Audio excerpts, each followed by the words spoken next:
वक्रतुंड महाकाय सूर्यकोटि समप्रभ निर्विघ्नं कुरु मे देव सर्वकार्येषु सर्वदा। पुंडलीकवरदा हरिविठ्ठल श्री ज्ञानदेव तुकाराम पंढरीनाथ भगवान की जय। माऊली ज्ञानेश्वर महाराज की जय। जगद्गुरु संत तुकाराम महाराज की जय। सब संतन की जय। आपण ज्ञानेश्वरीच्या आराधनेच्या या कार्यशाळेच्या दुसऱ्या दिवसामध्ये आपण सर्वजण इथं उपस्थित आहात। काल आपण ज्ञानेश्वरीच्या 5 ओव्यांचा विचार केला। आजपासून एक वेगळा उपक्रम आपण घेऊयात की ज्या 5 ओव्या आपल्याला चिंतनासाठी घ्यायच्या आहेत त्या 5 ओव्या दररोज एकाने सुरुवातीला म्हणायच्या। तर कोण उद्याच्या 5 ओव्या म्हणणार ती नावं आपण ग्रुपवरती जाहीर करूयात।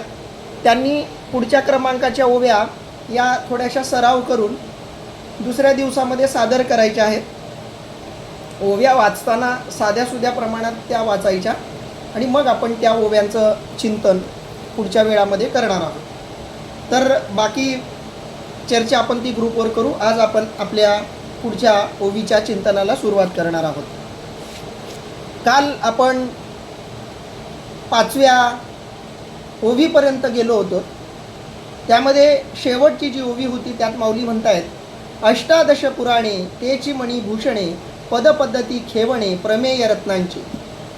या ओवीच्या संदर्भामध्ये जो मुख्य अर्थ आहे तो असा की 18 पुराणे हीच रत्नखचित भूषणे व त्यातील पदयोजना हा त्यांचा घाट असून गर्भित अर्थ हीच ती कोंदणे होत। इथपर्यंत आपण विचार कालच्या चिंतनात केला। पुढची ओवी आहे, पदबंध नागर तेची रंगाथिले अंबर जेथ साहित्य वाणे सपुर उजाळाचे देखा काव्य नाटका जे निर्धारिता सकौतुका त्याची ऋणझुणती क्षुद्र घंटिका अर्थध्वनी नाना प्रमेयाची परी निपुणपणे पाहता कुसरी दिसती उचित पदे माझारी रत्ने भली जेथ व्यासाधिकांची मती तेची मेखळा मिरवती चोखाळपणे झळकती पल्लव सडका देखा षडदर्शने मणिपती तेची भुजांची आकृती म्हणोनी विसंवाद धरिती आयुधे हाती। याचा जो ज्ञानेश्वरीमध्ये दिलेला अर्थ आहे तो असा आहे, उत्तम पदरचना हेच रंगविलेले वस्त्र होय व त्या पदातील अलंकार हेच लखलखित लाभरुंद वाण म्हणजेच प्रकार होत। काव्य आणि नाटके पहा यांची कौतुकाने योजना करू गेल्यास करगोट्याच्या घागऱ्यांच्या ठिकाणी होते आणि त्यातील अर्थ हा त्या घागऱ्यांचा मंजूळ ध्वनी ठरतो। मानविक दृष्टीने पाहिले म्हणजे त्यातील सिद्धांतांच्या प्रकारांची उत्तम स्थळे हीच कोणी ह्या घागऱ्यांमधील रत्ने दिसतात।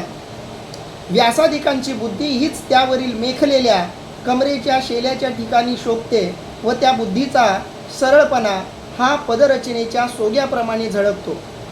असे पहा की 6 शास्त्रे हेच गणपतीचे 6 हात होत आणि म्हणूनच त्यातील भिन्न भिन्न अभिप्राय ही त्या त्या हातातील निरनिराळे शस्त्रे शोभतील आणि त्या शस्त्रांचं वर्णन माऊली पुढं करणार आहेत। पण या सुरुवातीच्या 5 म्हणजे 6 ते 10 या ओव्यांचा आता आपण विचार करणार आहोत, ज्यामध्ये माऊली म्हणतायत, उत्तम पदरचना हेच त्या गणपतीचं रंगवलेलं सुंदर असतं वस्त्र आहे। मी तुम्हाला कालही म्हणालो की माऊली हे जितके सामाजिक भूमिकेतून लेखन करणारे कवी आहेत तितकेच ते काव्यमय भूमिकेतून एक कवी म्हणून लिहिणारेही लेखक आहेत। मुळात संतांची जी भूमिका आहे साहित्य लेखनाच्या संदर्भातली ती सामाजिक भूमिका आहे। लेखकांमध्ये आपल्याला 2 महत्त्वाचे प्रकार दिसतात, एक सामाजिक भूमिका घेऊन लिहिणारे लेखक आणि दुसरे काव्यात्मक भूमिका घेऊन लिहिणारे लेखक। मराठी साहित्याच्या समीक्षेची चर्चा करताना जीवनवाद आणि कलावाद म्हणून हे 2 संप्रदाय ओळखले जातात। कलावादी संप्रदाय असं म्हणतो की कला ही कलेसाठी असते, त्यामुळे कलेनं इतर कोणतंही क्षेत्र न स्वीकारता केवळ मनोरंजनाचं आणि कलेचं क्षेत्र स्वीकारावं अशी कलावाद्यांची भूमिका आहे. आता या भूमिकेतून पुढं आलेले बरेचसे समीक्षकही आपल्याला दिसतात. मुळात पाश्चात्य समीक्षकांमध्ये ही प्रथा म्हणा परंपरा आपल्याला अधिक दिसते पाश्चात्य साहित्यात. भारतीय परंपरेमध्ये सुद्धा अलंकार विचार असेल, रूप विचार असेल किंवा रीती विचार असेल, रस विचार असेल, त्याच्यामधून सुद्धा साहित्याच्या कलावादाची चर्चा आपल्याला केली गेलेली दिसते. थोडक्यात आपल्याला समजून घेण्याचा मुद्दा हा आहे की साहित्यातला कलावाद जो आहे तो कलावाद साहित्याची रचना कशी आहे, साहित्याचा आकृतिबंध कसा आहे, साहित्यामधली शब्दरचना कशी आहे, वाक्यरचना कशी आहे. कवितेच्या संदर्भात विचार करायचा झाला तर कवितेमध्ये रूप कसं आहे कवितेचं, कवितेमध्ये आलेली पदरचना कशी आहे, कवितेमधली शब्दकळा कशी आहे, कवितेमधली ती लय कशी आहे, छंद कसा जोपासला गेला आहे त्या कवितेमध्ये, अशा काही गोष्टींचा प्राधान्यानं विचार कवितेच्या क्षेत्रात कलावादी समीक्षक ही नेहमी करत असतात. या कलावादाला अतिशय विरोधी अशी भूमिका हे समाजवादी लेखक घेत असतात, ज्यांना आपण साहित्याचा सामाजिक अंगानं विचार करणारे समीक्षक असं म्हणू शकतो. यांची भूमिका अशी आहे की साहित्य हे समाजाच्या हितासाठी वापरलं जावं, कारण साहित्य हे एक चांगलं हत्यार आहे आणि या हत्याराच्या आधारावर समाज सुधारणा करता येते, समाजाला चांगलं काहीतरी उद्बोधन करता येतं. त्यामुळं साहित्यानं समाजाला एक दिशा दाखवण्याचं काम करावं अशी भूमिका ही कलावाद्यांची भूमिका आहे.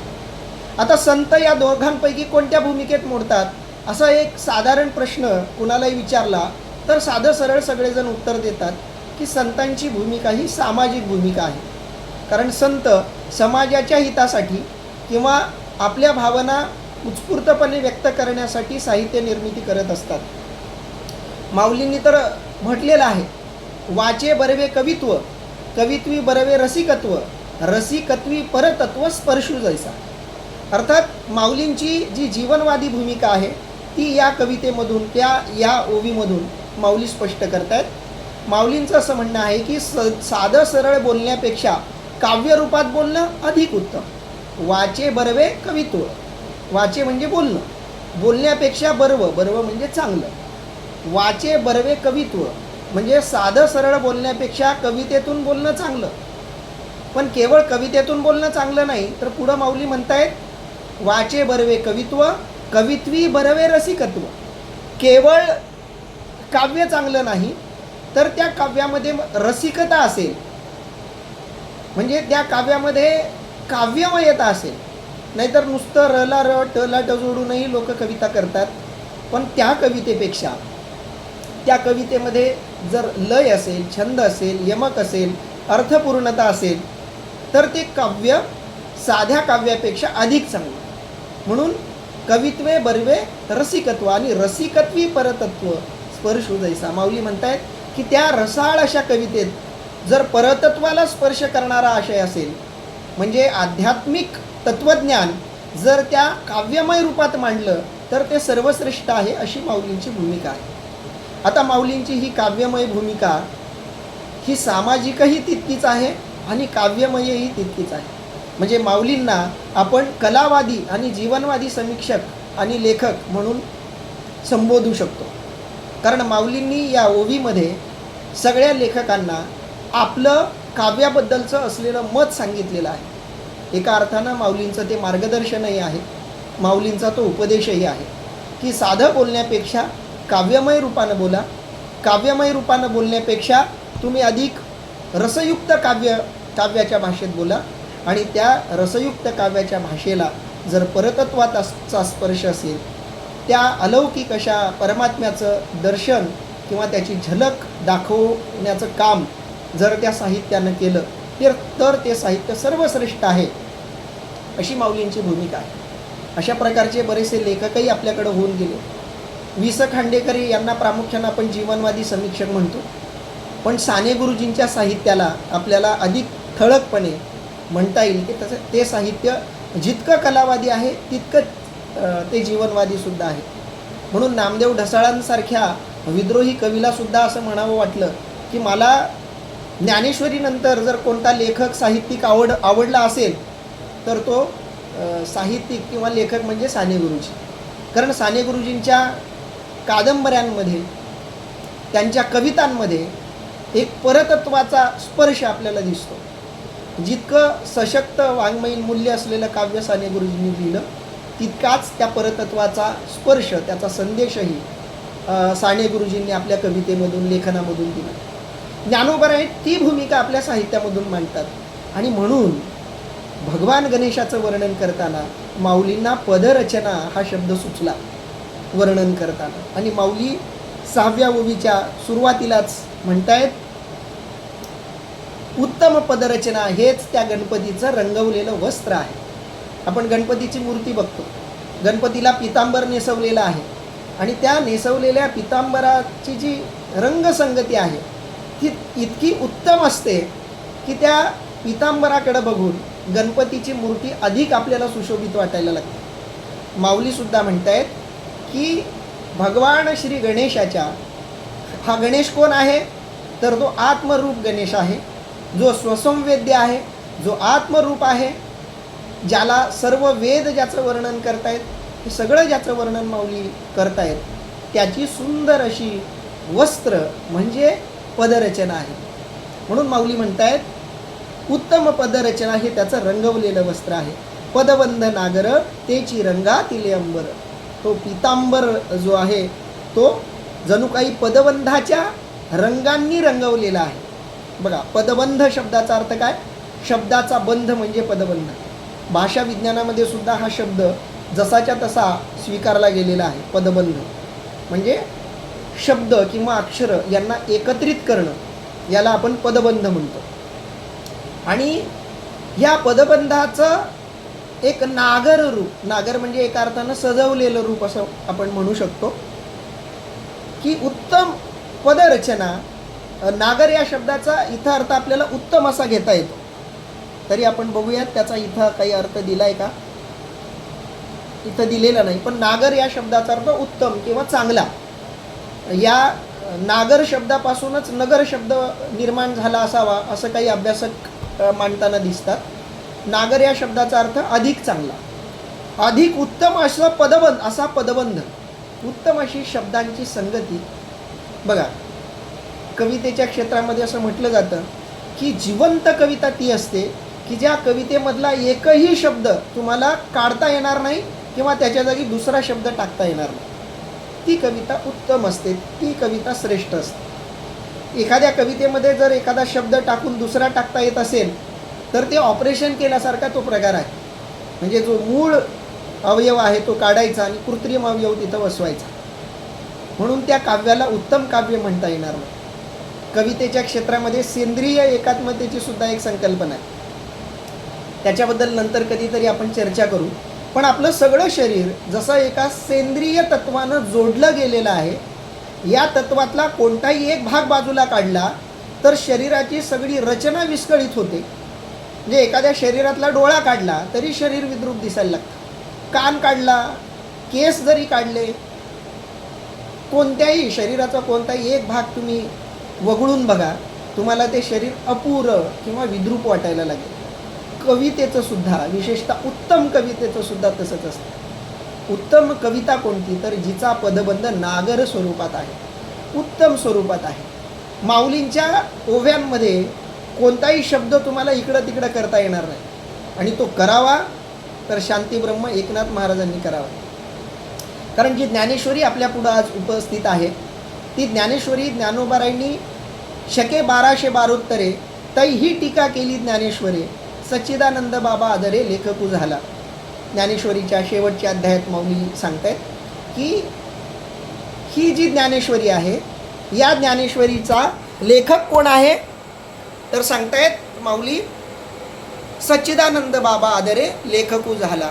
आणि कधी तर शके 1212 शके 1212ला सच्चिदानंद बाबांनी ही ज्ञानेश्वरी लिहिली म्हणजे ज्ञानोबारायांनी सांगितली आणि सच्चिदानंद बाबांनी ती लिहिली 1212ला. शके 1212 म्हणजे इसवी सन 1290.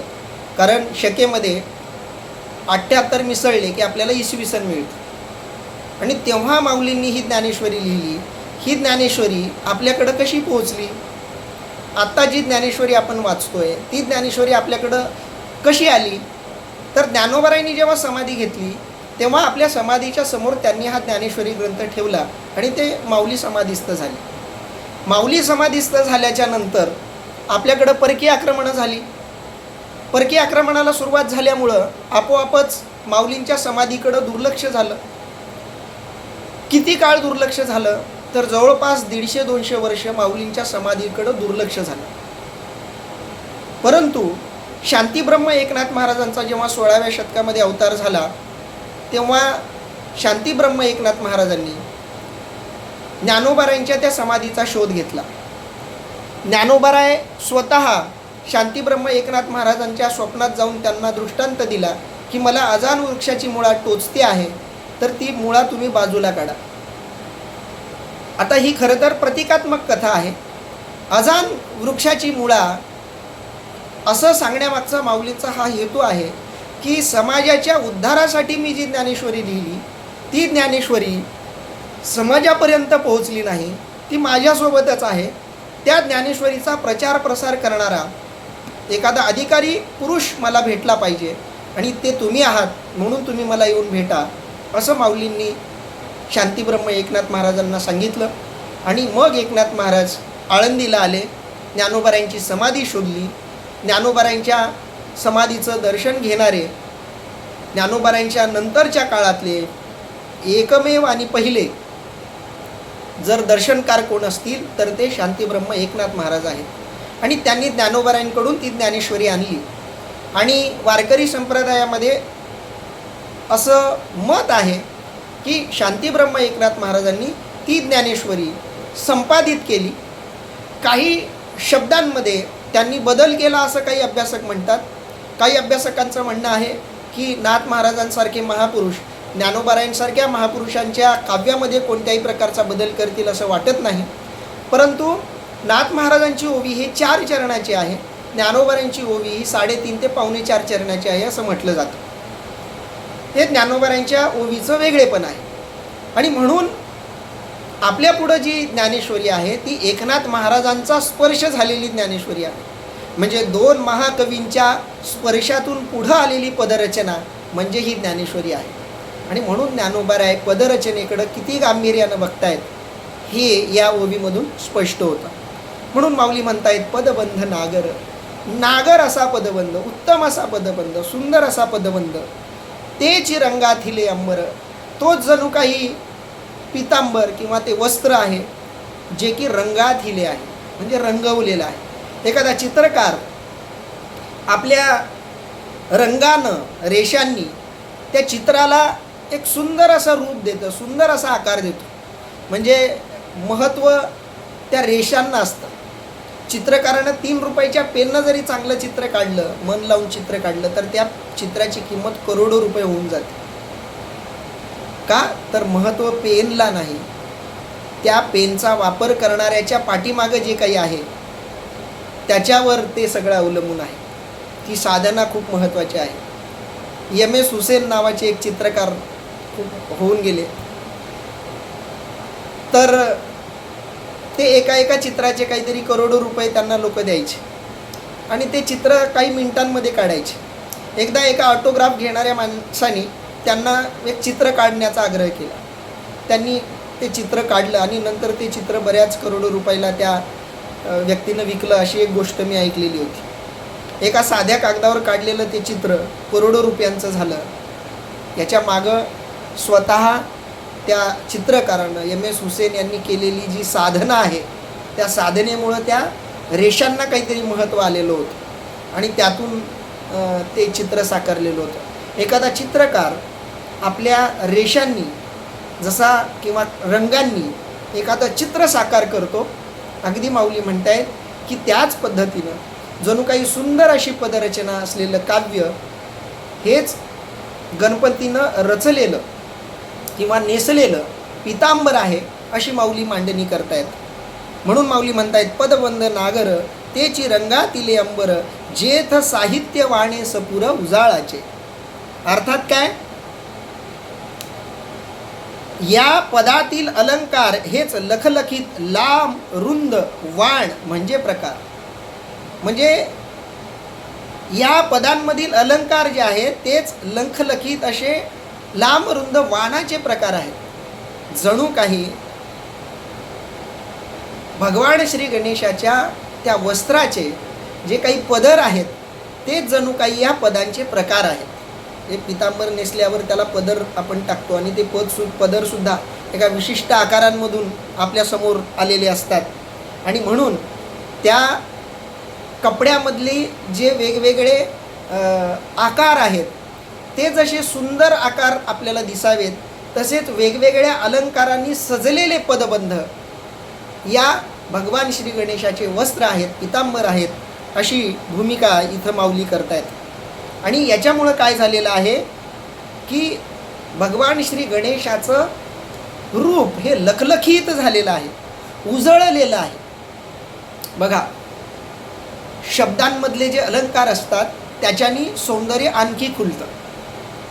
म्हणून अलंकार नेसण्यामागचं कारण काय, एखाद्या सुंदर स्त्रीला किंवा सुंदर अशा पुरुषाला जर आपण अलंकार नेसवले, विना अलंकारही तो किंवा ती सुंदर दिसू शकते, पण अलंकारामुळं काय होतं की ती आणखी सुशोभित होते, आणखी सुंदर दिसायला लागते. तसं भगवान श्री गणेश स्वयंभू सुंदर आहेत. सगळ्या जगाचं तेज ज्यांच्यामध्ये सामावलेलं आहे त्यांना आणखी सतेज करण्याची ताकद कुणामध्ये असणार आहे.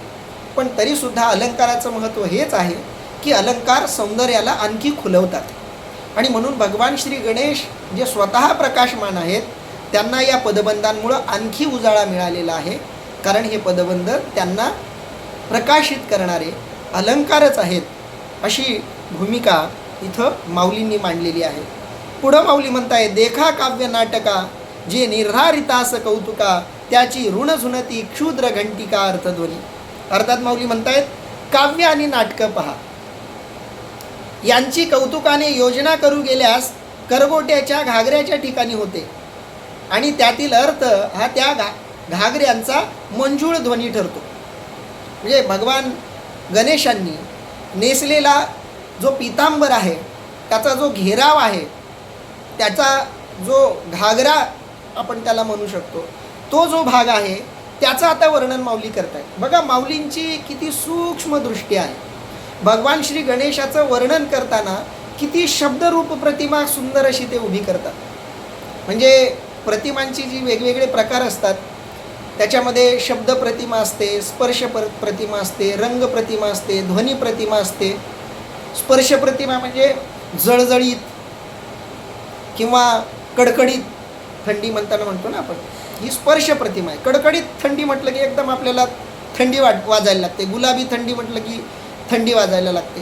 कडकडीत ऊन म्हटलं की थोडंसं गरम असं काहीतरी आपल्याला जाणीव व्हायला लागते. म्हणजेच काय, जळजळीत कडकडीत या प्रतिमा ज्या आहेत त्यांना आपण स्पर्श प्रतिमा म्हणतो. काही प्रतिमा रंग प्रतिमा असतात. जसं हिरवे हिरवे गार गालीचे, बालकवींची कविता आहे, हिरवे हिरवे गार गालीचे हरित द्रोणाच्या मखमालीचे. आता याच्यामध्ये बघा, हिरवे हिरवे ही रंग प्रतिमा आहे, गार गालीचे हा गार ही स्पर्श प्रतिमा आहे, थंडावा त्या शब्दामध्ये आहे. म्हणजे एक आहे स्पर्श प्रतिमा, एक आहे रंग प्रतिमा.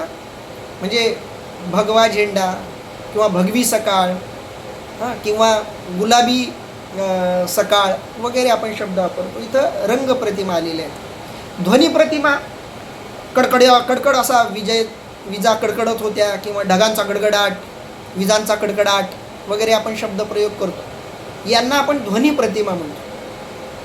एकदम टचकन आवाज आला किंवा फटकन आवाज आला असे शब्द प्रयोग जे करतो आपण, तर यांना आपण साधारणपणे ध्वनी प्रतिमा असं आपण म्हणतो. तर प्रतिमांचे असे वेगवेगळे जे प्रकार आहेत, या प्रकारांमध्ये माऊलींनी या सगळ्यांचा आधार घेऊन एक भगवान श्री गणेशाची शब्दरूप प्रतिमा उभी केलेली आहे. आपण डोळे बंद करून ज्ञानोबरांच्या या प्रत्येक शब्दाकडे बघून त्या प्रत्येक शब्दातून भगवान श्री गणेशाच्या मूर्तीच्या ज्या ज्या भागाचं वर्णन माऊली करतायत ती पूर्ण मूर्ती जर आपण आपल्या डोळ्यासमोर आणली तर आपल्याला ज्ञानोबरायांना अभिप्रेत असलेला भगवान श्री गणेश जसाच्या तसा प्रकट होईल. एवढी ताकद माऊलींच्या या शब्दांमध्ये आहे. म्हणून या प्रत्येक शब्दाचं थोडंसं अधिक सूक्ष्म असं चिंतन आपण करत आहोत. म्हणून माऊली म्हणतायत देखा काव्य नाटक. माऊलींच्या काळापर्यंत कविता आणि नाटक हे दोन साहित्य प्रकार सर्वाधिक लोकप्रिय होते.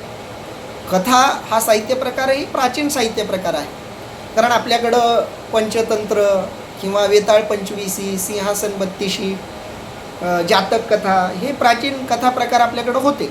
कादंबरी हा साहित्य प्रकार आपल्याकडे इंग्रजांच्या आगमनानंतर आला. त्याच्यानंतर प्रवास वर्णन किंवा चरित्र आत्मचरित्र हाही प्रकार आपल्याला थोडा नवीन दिसतो.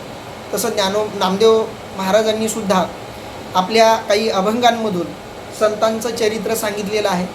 महानुभावांचं लीळाचरित्र हा मराठीतला पहिला जो ग्रंथ आपण मानतो गद्य ग्रंथ, तो सुद्धा एका अर्थानं चरित्रात्मक ग्रंथ होता. परंतु जी मुख्य परंपरा आपल्याकडं दिसते साहित्याची ती कवितेची आणि नाटकाची आहे. कारण समीक्षेतला पहिला जो ग्रंथ आहे नाट्यसूत्र, जो भरतांनी लिहिला, तो सुद्धा समीक्षेतला सगळ्यात जुना ग्रंथ मानला जातो. या ग्रंथामध्ये देवासूर संग्रामाच्या कथेचं समीक्षण आपल्याला केलेलं दिसतं. म्हणजे नाटकाची प्राचीन परंपरा आपल्याकडं आहे, कवितेची सुद्धा प्राचीन परंपरा आपल्याकडं आहे. जगातला पहिला ग्रंथ, मी भारतातला म्हणत नाही, जगातला पहिला ग्रंथ जर कोणता आहे असं विचारलं तर तो आहे ऋग्वेद.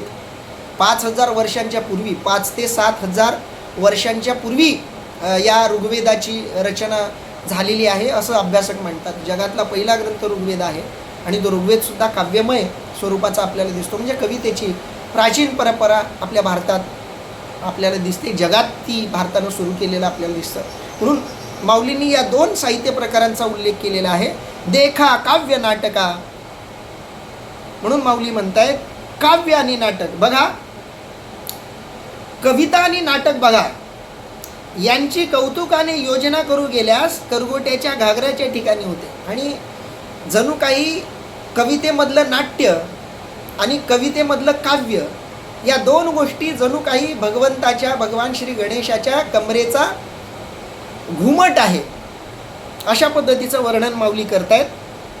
करगोट्याच्या घागऱ्याच्या ठिकाणी होते.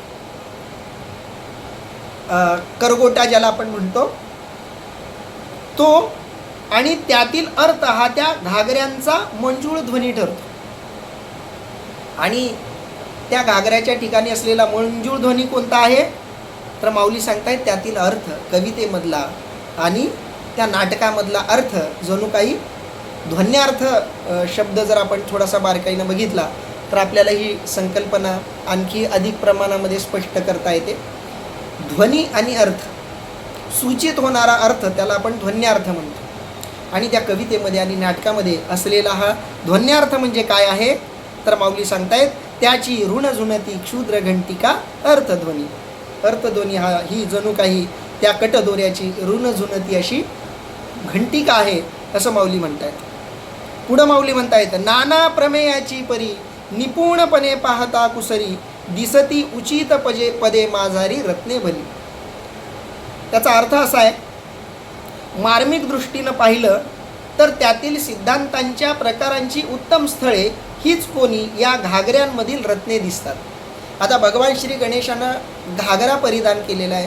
त्या पितांबराचा जो गोल भाग आहे त्याच्यामध्ये जी वेगवेगळे घंटिका लावलेले आहेत आणि पुढं माऊली सांगतायत की यांच्यामध्ये रत्ने खोवलेली आहेत. ही रत्ने कोणती आहेत तर या कवितेमधले, या नाट्यमयतेमधले किंवा नाट्यमय असलेल्या काव्यामधले जे काही प्रमेय आहेत ते प्रमेय नाना आहेत. आता प्रमेय म्हणजे काय याचंही थोडंसं चिंतन आपल्याला करावं लागेल.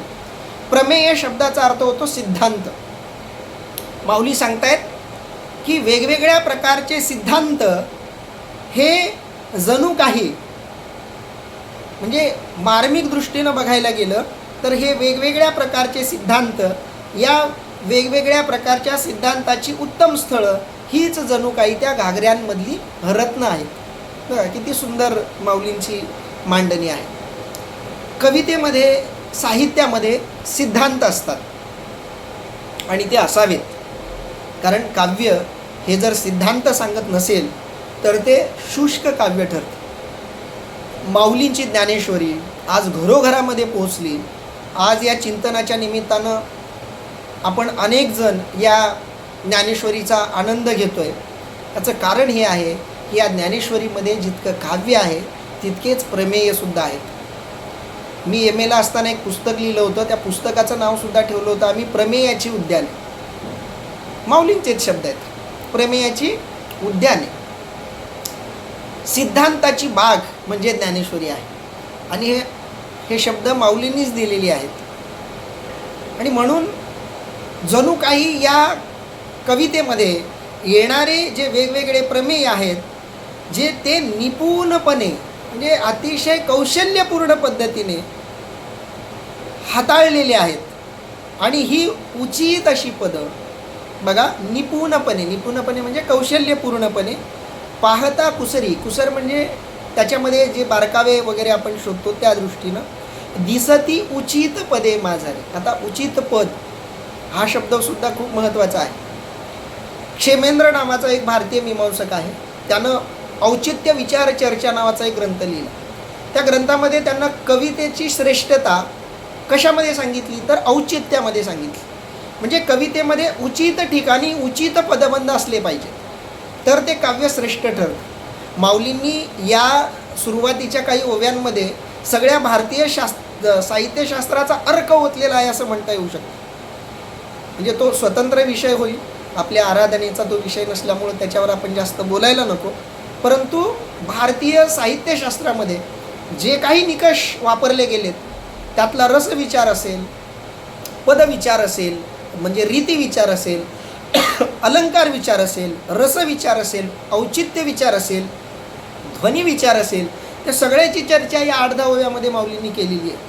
म्हणून माऊली म्हणतात निपुणपणानं कौशल्यपूर्णपणानं योग्य अशी पदं रचलेली आहेत.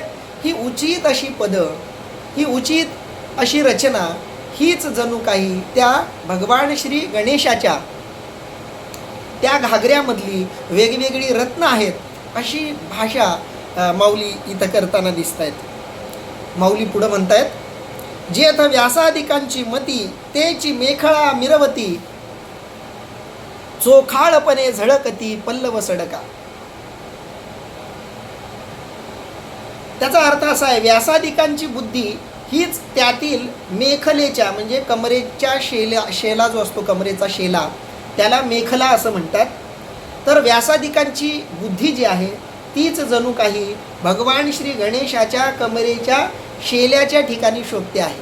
म्हणजे भगवान श्री गणेशाच्या कमरेच्या भोवती असलेला शेला कोणता आहे तर तो शेला म्हणजे व्यासादिकांची बुद्धी आहे. बघा, माऊलींनी व्यास असा शब्द वापरलेला नाही, व्यासादिक असा शब्द वापरलेला आहे. व्यासादिक शब्दाचा अर्थ व्यास ही कोणती एक व्यक्ती नाही, व्यास ही एक अवस्था आहे, व्यास ही एक जागा आहे, एक अस्तित्व आहे आणि त्या अवस्थेला जो पोहोचलेला आहे तो व्यास आहे. आणि असं म्हणतात की व्यास एकच नाही तर अनेक व्यास होऊन गेले, काही अभ्यासक तसं म्हणतात. आणि जो त्या पदावर बसला तो व्यास. म्हणजे जसं शिक्षक, कुणी त्या शिक्षकाच्या ठिकाणी रुजू झाला तर आपण त्याला सगळेजण मिळून शिक्षकच म्हणतो. तर शिक्षक हे जसं एक पद आहे तसं व्यास हे सुद्धा एक पद आहे, एक भूमिका आहे, एक अवस्था आहे. आणि ती अवस्था कुणाला प्राप्त होते तर ज्याच्या तोंडातून निघालेला शब्दवेद असतो तो व्यास असतो. व्यासांचं पद मिळणं ही गोष्ट तितकीशी सोपी नाही. व्यास तोच आहे ज्याच्या शब्दामध्ये वेदांच्या ताकदीची तुलनेची म्हणजे वेदांसारखे शब्द बाहेर ज्याच्या नेहमी निघतात तो व्यास आहे. ओम नमो व्यास विशाल बुद्धी, ज्याची बुद्धी इतकी विशाल आहे म्हणून व्यासोच्छिष्ट जगत्रय. व्यासांनी जे जे लिहून ठेवलं तेच आतापर्यंत सगळ्या जगामध्ये आहे. व्यासांनी महाभारतात जे सांगितलंय तेच बाकी सगळ्यांनी सांगितलं. माऊली स्वतः म्हणतात म्हणून महाभारती जे नाही ते नोहेची लोकी तीही म्हणून बोली जे पायी व्यासोच्छिष्ट जगत्रय. व्यासांनी महाभारताची रचना करून या महाभारतामध्ये जगात जे जे काही सांगता येण्यासारखं आहे ते सगळं सांगून टाकलं.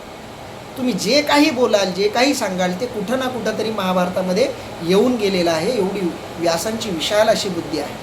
आणि माऊली म्हणतायत की त्या व्यासाधिकांची बुद्धी हीच जणू काही भगवान श्री गणेशाच्या कमरेच्या भोवती असलेली मेखला आहे, कमरेच्या भोवती असलेला शेला आहे. व त्या बुद्धीचा सरळपणा हा पदराच्या सोग्याप्रमाणे झळकतो. बुद्धी सरळ असली पाहिजे. तर बुद्धी अनेकांकडे असते पण वाकडी बुद्धी असावी, पण वाकडी असू नये. वाकडी बुद्धी म्हणजे काय? स्वतःला खूप शहाणं समजायचं आणि दुसऱ्यांना वेड्यात काढायचं. दुसऱ्यांना वेड्यात काढण्यासाठी स्वतःचं शहाणपण राबवणं म्हणजे वाकडी बुद्धी. बोलता बोलता एक दृष्टांत आठवला म्हणून सांगतो. माहिमभट नावाचे महानुभावांमध्ये खूप मोठे महान पुरुष होऊन गेले, ज्यांनी लीळाचरित्र हा मराठीतला पहिला गद्यग्रंथ लिहिला, ज्याच्यामध्ये आपल्या चक्रधर स्वामींचं चरित्र आलेलं आहे. तर त्या माहिमभटांना खूप अहंकार होता, कारण ते ब्राह्मण होते, उच्च कुळातले होते, प्रकांड पंडित होते. त्यांना खूप वेद शास्त्र पुराणांचं प्रचंड ज्ञान होतं. आणि त्यामुळं त्यांना असं वाटायचं की माझ्यापुढं कुणीच श्रेष्ठ नाही. आणि हे दाखवण्यासाठी ते पायामध्ये सोन्याचं गवताचं पातं लावायचे, हे दाखवण्यासाठी की सगळं जग माझ्यासमोर कसं म्हणजे निम्न दुय्यम दर्जाचं एक शूद्र आहे हे दाखवण्यासाठी. पण जेव्हा चक्रधर स्वामींचं दर्शन त्यांनी घेतलं, चक्रधर स्वामींची भेट झाली, चक्रधर स्वामींना आपण हरवावं असं विचार करून ते चक्रधर स्वामींकडे गेले. की खूप मोठा विद्वान माणूस आहे, खूप लोक त्याला मानतात, तर अशा चक्रधर स्वामींना आपण पराभूत केलं तर आपली लोकप्रियता, आपलं पांडित्य, आपली विद्वत्ता आणखी लोकप्रिय होईल, समाजमान्य होईल, म्हणून ते तिकडे गेले. पण पोपटपंची ज्ञानाच्या समोर अनुभवाचं ज्ञान कधीही श्रेष्ठ ठरतं. अनुभवाच्या ज्ञानासमोर पोपटपंचीचं ज्ञान कधीच टिकत नाही. चक्रधर स्वामी म्हणजे अनुभवाचं भांडार, अध्यात्म जगणारे, अध्यात्माचं रूप असलेले चक्रधर स्वामी. त्यांचं जेव्हा दर्शन झालं तेव्हा थोडासा अहंकार तिथंच गळून पडला. मग शास्त्रार्थ झाला. शास्त्रार्थामध्ये माईभट पराभूत झाले आणि आयुष्यभर चक्रधर स्वामींचं दास्यत्व स्वीकारलं. चक्रधर स्वामींचा संप्रदाय विशाल करण्यामध्ये त्यांचा खूप मोठा वाटा आहे. नंतर माईंभट कधी घरीच गेले नाही. जी काही म्हणजे स्वतः रत्नपारखी होते, रत्नाचा व्यापार होता, खूप श्रीमंतही होते, ते सगळं विकून त्यांनी महानुभाव संप्रदायाच्या प्रचार प्रसारासाठी काम केलं. सांगायचा मुद्दा हा आहे की वाकडी असलेली महानुभाव पंथाचे माईंभट यांची बुद्धी चक्रधर स्वामींच्या बुद्धीसमोर आल्यावर सरळ झाली. कारण चक्रधर स्वामी हे सरळ बुद्धीचे होते, कारण ते व्यास पदवीला पोहोचलेले महापुरुष होते. म्हणून माऊली म्हणतायत व्यासांची सरळ बुद्धी म्हणजे जणू काही या पदराचा सोगा आहे. त्या मेखला जे आहे, जो शेला आहे, त्या शेल्याची जी एक सरळ रचना आहे तो जणू काही व्यासांच्या बुद्धीचा सरळपणा आहे असं माऊली इथं म्हणतायत. आणि तो सरळपणा झळकतोय. सरळपणा जेवढा सुंदर दिसतो तेवढा वाकडेपणा कधीच दिसत नाही. तुम्ही प्रचंड विद्वान असाल पण तुमच्यात जर अहंकार असेल तर तुमचा अहंकार तुमच्या विद्वत्तेला डागाळून टाकतो. लोक विद्वत्तेला महत्त्व देत नाहीत. विद्वत्तेला नम्रतेची जोड असावी लागते. कारण पूर्ण फळांनी भरलेलं झाडच झुकतं. ज्या झाडाला फळं कमी असतात ते झाड झुकत नाही. म्हणून नम्रता, बुद्धीच्या बरोबर असलेली सरळता या गोष्टीला माऊलींनी इथं महत्त्व दिलं आहे. आणि सरळ बुद्धी विशाल असूनही ज्या बुद्धीमध्ये सरळपणा आहे, माऊली सांगतायत तो सरळपणा तोच जणू काही भगवान श्री गणेशाच्या कमरेला असलेल्या शेल्याचा सरळपणा दिसतोय आणि तो तसा झळकतोय. शेवटच्या ओवीमध्ये माऊली म्हणतायत असे पहा, 6 शास्त्र हेच गणपतीचे 6 हात आहेत आणि म्हणून त्यातील भिन्न भिन्न अभिप्राय ही त्या त्या हातातील निरनिराळे शस्त्रे शोभतील. माऊलींची भाषा बघा. देखा षडदर्शने मणिपती, तेची भुजांची आकृती, म्हणूनी संवाद धरिती आयुधे हाती. बघा, माऊली भगवान श्री गणेशाच्या आता हाताच्या वर्णनाकडे वळलेले आहेत.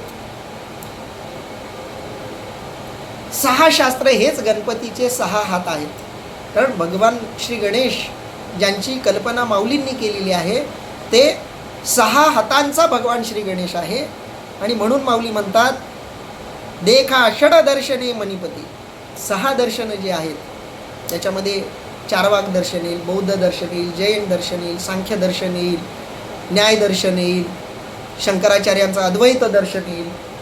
या सगळ्या षडदर्शनांना माऊली सांगतायत ही षडदर्शनं हीच जणू काही भगवान श्री गणेशाचे काय आहेत, हात आहेत. कारण हातांनी माणूस कर्म करतो. षडदर्शनं ही भगवान श्री गणेशाची कर्म सांगणाऱ्या गोष्टी आहेत. कारण तुम्ही कोणतंही कर्म करायचं असेल, जगायचं असेल, कर्म करणं म्हणजे जगणं, जगण्याच्या 6 पद्धती 6 शास्त्रांनी आपल्याला सांगितलेल्या आहेत. बघा, भारतीय साहित्यशास्त्र, भारतीय दर्शनशास्त्र हे सर्वात श्रेष्ठ शास्त्र आहे. का तर या शास्त्रामध्ये जितकं नास्तिक दर्शनाला महत्त्व आहे तितकंच आस्तिक दर्शनालाही महत्त्व आहे. कारण बघा, चारवाक दर्शन, बौद्ध दर्शन आणि जैन दर्शन ही 3 दर्शनं नास्तिक दर्शनं आहेत. आणि बाकीची 3 दर्शनं ही आस्तिक दर्शन आहेत. आणि त्याच्यामध्ये सुद्धा सांख्यशास्त्र थोडंसं काय म्हणू आपण त्याला, तटस्थ म्हणा किंवा लवचिक अशी भूमिका घेताना दिसते. तसाच विचार करायचा झाला तर 6 मधली 3च्या वर दर्शनं नास्तिकतेकडे झुकलेली आहेत आपल्या भारतात. पण तरीसुद्धा या नास्तिक दर्शनांनी सुद्धा एक नैतिकतेचा संदेश सगळ्यांना दिला आहे, एक श्रेष्ठ आचरणाचा संदेश जगाला दिला आहे. आणि भगवान श्री गणेशाच्या ज्या 6 हातांमध्ये या 6 दर्शनांचा उल्लेख केला गेलेला आहे. देखा षड दर्शने मणिपती. माऊली विश्वरूप गणेशाचं वर्णन एका अर्थानं करतात. सगळं जगण्याचं तत्त्वज्ञान, सगळ्या जगामध्ये अस्तित्वात असलेलं तत्त्वज्ञानच भगवान श्री गणेशाच्या हाताच्या रूपानं माऊलींनी स्पष्ट केलेलं आहे. देखा षड दर्शने मणिपती. ज्याला षड दर्शन म्हणतात. षड म्हणजे 6, दर्शन म्हणजे तत्त्वज्ञान, 6 प्रकारचं दर्शन म्हणजे 6 शास्त्र ज्यांना आपण म्हणतो. तेच 6 शास्त्र जणू भुजांची आकृती, भुज म्हणजे हात, त्याचे आकार आहेत. म्हणून संवाद धरिती आयुधे हाती. आणि त्या हातामध्ये संवाद म्हणजेच त्या हातातली आयुध आहे. किती सुंदर रचना आहे बघा. शास्त्र हात आहेत तर हातातलं शस्त्र म्हणजे संवाद आहेत. शस्त्र काय काम करतात? शस्त्र संहाराचं आणि सृजनाचं एकत्रितपणे काम करतात. शस्त्र खूप महत्त्वाचे आहेत. शस्त्र आणि शास्त्र या दोघांना एकत्रित केलेलं आहे माऊलींनी या ओवीमध्ये. भगवंताचे हात, भगवान श्री गणेशाचे हात म्हणजे दर्शन आणि आयुध म्हणजे संवाद. किती सुंदर माऊलींची कल्पना आहे, किती सुंदर रचना आहे. शस्त्रालाही माऊलींनी मान्यता दिली आणि हातालाही माऊलींनी मान्यता दिली. शस्त्र आणि शास्त्र म्हणजे भगवान श्री गणेशाचे हात आहेत. आणि ज्याच्याकडं शस्त्र असतं आणि शास्त्र असतं तोच खऱ्या अर्थानं जगाचं पालन करू शकतो. केवळ शस्त्रानं जग चालत नाही. आता याच्यावर थोडंसं आपलं चिंतन होणं खूप गरजेचं आहे. काळाची गरज आहे म्हणून मला याच्यावरती बोलणं गरजेचं वाटतं. आपल्याकडे थोडा वेळ आहे, 5 मिनिटात आपण बोलू. जगात आता सगळ्यांकडे शस्त्र आहेत. अण्वस्त्र, अणुबॉम्ब जगात सगळ्या बहुतांश देशांकडे आहेत. ज्या देशांकडं नाहीत त्या देशांकडेही तसेच विध्वंसक अस्त्र, शस्त्र आता आहेत. परंतु हात नाहीत, दर्शनं नाहीत, तत्त्वज्ञान नाही. जर शस्त्राला योग्य शास्त्र मिळालं नाही तर ते शस्त्र केवळ विध्वंस करू शकतं. डॉक्टरसुद्धा आयुध हातात घेऊन ऑपरेशन करतात. ऑपरेशन करताना त्यांच्या हातात कात्री असते, चाकू असतो, सुई म्हणजे ऑपरेशनचे जे काही सिस्टीम असेल ते सगळं असतं. तेच जर एखाद्या वेड्याच्या हातात दिलं तर तो त्याच्यातून एखाद्याचा नाश करेल. पण तेच डॉक्टरच्या आणि योग्य डॉक्टरच्या हातात गेले तर त्याच शस्त्राच्या आधारावर तो एखाद्याला जीवदान देऊ शकतो. म्हणून शस्त्र जर शास्त्र असलेल्या माणसाजवळ असेल तर ते शास्त्रीय माणसाजवळ असलेलं शस्त्र जगाचा म्हणजे संहार न करता जगाचा सांभाळ करतं. भगवान श्रीकृष्णाकडं सुदर्शन चक्र होतं पण विनाकारण त्यांनी कधी चालवलेलं नाही. जिथं त्यांना गरज वाटली तिथंच त्यांनी ते चालवलं. नाहीतर पांडवांना तो सुदर्शन चक्रानं क्षणात नष्ट करता आलं असतं. ज्या ज्या राक्षसांना भगवान श्रीकृष्णांनी मारलं त्यांना सहज मारता आलं असतं. पण शास्त्राचा उपयोग कधी करायचा आणि शस्त्राचा उपयोग कधी करायचा हे भगवान श्रीकृष्णांनी आपल्याला शिकवलं. म्हणून भगवान श्री गणेशाचा उल्लेख करताना माऊली शस्त्र आणि शास्त्र या दोघांचाही उल्लेख करतात. भगवान श्री गणेशाचे हात हे शास्त्र आहेत, दर्शन आहेत, आणि हातामध्ये असलेली शस्त्र हीच काय आहेत? संवाद आहेत. कारण शास्त्रातून संवाद झाला पाहिजे, विवाद नाही. संवाद झाला तर सगळे प्रश्न मिटतात. खरं तर माऊलींची ही ओवी आणि या माऊलींच्या ओवीवरचं हे चिंतन जगातल्या सगळ्या देशांनी ऐकणं, अनुकरणात आणणं ही खूप आत्ताच्या काळाची गरज आहे. नाहीतर सगळे पेटायला बसलेतच. आता नेपाळमध्ये काय परिस्थिती आहे, काही काळापूर्वी बांगलादेशमध्ये काय परिस्थिती होती, पाकिस्तानमध्ये काय परिस्थिती होती, युक्रेन रशिया युद्धही अजूनही पूर्णपणे संपलेलं नाही. मध्ये मध्ये अमेरिकाही वेगवेगळी धमक्या वगैरे देत असतो. सध्या जग एका विध्वंसाच्या उंबरठ्यावर आहे. कारण शस्त्र सगळ्याकडे आहेत, पण शास्त्र सगळ्यांकडे नाही. म्हणून या शस्त्राला शास्त्राची गरज आहे, वैचारिकतेची गरज आहे, संवादाची गरज आहे. आणि म्हणून शास्त्र शस्त्र एकत्र यावेत. आणि म्हणून माऊलींनी आग्रहानं ही ओवी रचलेली असावी.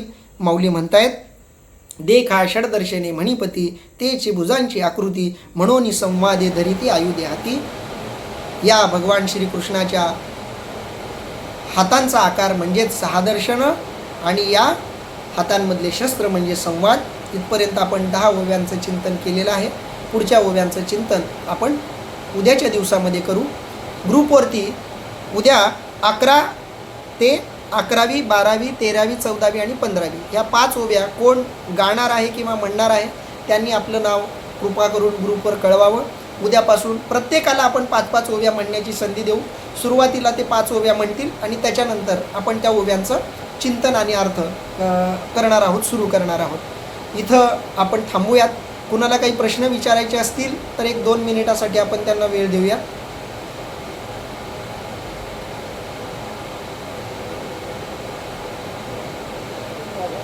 ज्यांना प्रश्न विचारायची इच्छा आहे त्यांनी ऑडिओ अनम्यूट करा. त्या प्रश्नाचं उत्तर जर मला आता उत्स्फूर्तपणे देता आलं तर उत्तम, नाही देता आलं तर मी तुम्हाला तसं कळेल.